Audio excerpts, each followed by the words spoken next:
માત્ર 21 દિવસ માટે શુગરને બંધ કરો અને તમારા બોડીમાં આ ચેન્જીસ જુઓ.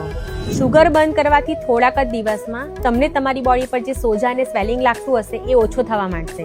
તમારો ફેસ પર જે પફીનેસ હશે એ પણ ઘટશે. ધીરે ધીરે તમારા શુગર લેવલ નોર્મલ થવા માંડશે, તમારું બીપી નોર્મલ થવા માંડશે અને તમારા વજનમાં પણ તમે થોડાક જ સમયમાં ઘટાડો જોશો. શુગર બંધ કરવાથી તમારા બોડીમાં ઇન્ફ્લામેશન ઘટે છે, જે તમારા હોર્મોનને બેલેન્સમાં રાખે છે. પીસીઓડી કે થાઇરોઇડ માટે ખૂબ જ સારું છે અને ધીરે ધીરે તમારા તમામ લાઇફસ્ટાઇલ રોગોને રિવર્સ કરશે. જે દર્દીને કામ કરવાની ઈચ્છા ન થતી હોય, શરીરમાં થાક લાગતો હોય, અશક્તિ મહેસૂસ થતી હોય, એ પણ સુધારો થશે.